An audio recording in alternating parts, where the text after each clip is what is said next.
दिल्ली में BJP join करने के बाद पहली बार पूर्व केंद्रीय मंत्री आरसीपी सिंह आज पटना पहुंचेंगे। पटना पहुंचने से पहले उनको देखते हुए उनके स्वागत के लिए जोरदार तैयारी जो है वो चल रही है। तो वहीं एयरपोर्ट से लेकर पार्टी दफ्तर तक उनके समर्थक और बीजेपी के कार्यकर्ता कहीं न कहीं काफिले में शामिल होंगे। बता दें आपको कि पोस्टर बैनर जो है पूरे तरीके से पाट दिया गया है पटना में। तो वहीं सम्राट चौधरी जब बीजेपी के प्रदेश अध्यक्ष नियुक्त होने के बाद पटना आए थे तो उनका भी जोरदार ढंग से स्वागत किया गया था। उनकी अगवानी के लिए एयरपोर्ट पर बिहार के कई बड़े नेता मौजूद थे। उनमें कहीं ना कहीं कुछ मंत्री और सांसद भी थे। सुशील कुमार मोदी अपने पूर्व एंगेजमेंट की वजह से कहीं ना कहीं देखा जाए तो नहीं पहुंच पाए थे। बाद में उन्होंने सफाई भी दी थी। आरसीपी सिंह पटना पहुंचते ही जोरदार धमाका करने वाले हैं। वे जदयू शिक्षा प्रकोष्ठ के अध्यक्ष डॉक्टर कन्हैया सिंह को उनके समर्थक के साथ बीजेपी ज्वाइन कराएंगे। जदयू के कहीं ना कहीं नेता और बिहार के सीएम नीतीश कुमार के दूसरे दलों को जोड़ने के। आपकी फिटनेस का राज क्या है? एशवेल रस, ये एक ही बोतल में है। Stress, weakness, acidity, obesity, hair fall, skin की हर परेशानियों का एक ही हल। एशवेल लाइफ, डायबिटीज फ्री लाइफ।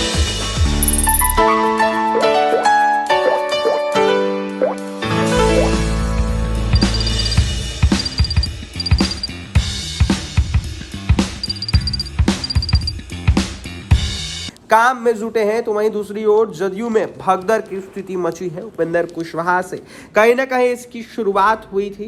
फिर इस कड़ी में आरसीपी सिंह, अजय आलोक, मीना सिंह और सुहेली मेहता जैसी कहीं ना कहीं कई नाम जुड़ते गए हैं। अब कन्हैया सिंह को लेकर आरसीपी आ रहे हैं। तो वहीं आरसीपी सिंह जदयू में रहते नीतीश कुमार के राइट हैंड थे। देखा जाए तो नीतीश ने उन्हें न सिर्फ राज्यसभा भेजा, जिसके बाद देखा जाए तो उससे पहले पार्टी का राष्ट्रीय अध्यक्ष बना दिया। आरसीपी सिंह तब से नीतीश कुमार की आंखों की किरकिरी बन गए जब उन्होंने मोदी मंत्रिमंडल में शामिल होने का फैसला किया। दरअसल बीजेपी 2019 के चुनाव में जब पूर्ण बहुमत में आई तो उनसे सहयोगी दलों को कहीं न कहीं सांकेतिक तौर पर मंत्रिमंडल में एक सीट का प्रावधान किया। तो वहीं नीतीश चूंकि बिहार में बीजेपी के बराबर सीटों पर चुनाव लड़ चुके थे, इसलिए उन्होंने एक बर्थ लेने से मना कर दिया था। उन्होंने तो यह भी घोषणा की थी कि जदयू एनडीए का हिस्सा तो रहेगा लेकिन मंत्रिमंडल में कभी शामिल नहीं होगा। आरसीपी सिंह ने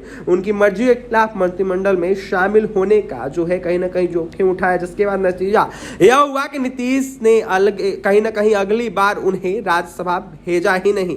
बाद में उन्हें निकालने की रणनीति पार्टी ने बनाई, लेकिन आरसीपी सिंह ने पहले ही किनारा कर लिया। आरसीपी सिंह के करीबी सूत्रों के मुताबिक उन्होंने जदयू को तोड़ने की कहीं ना कहीं मुकम्मल तैयारी की थी। बताया जा रहा है कि 2020 के विधानसभा चुनाव के वक्त आरसीपी सिंह ही पार्टी के राष्ट्रीय अध्यक्ष थे। टिकट बंटवाने में कहीं ना कहीं उनकी महत्वपूर्ण भूमिका रही है। जदयू में तकरीबन 30 विधायक ऐसे हैं जिनका आरसीपी सिंह से निकट का कहीं ना कहीं संबंध रहा है। सांसदों में भी आधा दर्जन उनके करीबी हैं। यानी जदयू की बर्बादी के लिए आरसीपी सिंह का कहीं ना खेल अब जाकर शुरू हो गया है। तो वहीं देखा जाए तो कल उनकी एक झलक और देखने को मिलेगी। देखा जाए तो आरसीपी कुर्मी जाति से आते हैं, नीतीश भी कुर्मी बिरादरी से ही आते हैं। लौ कुश समीकरण में कुश को कहीं न कहीं लेकर उपेंद्र कुशवाहा अलग हो गए थे। तो वहीं देखा जाए तो लौ को नीतीश से अपने पाले में करने का प्रयास आरसीपी सिंह ने कर लिया है। तो वहीं लगातार आरसीपी सिंह कर रहे। देखने वाली बात यह होगी क्या कुछ होता है, लेकिन आरसीपी सिंह लगातार नीतीश कुमार की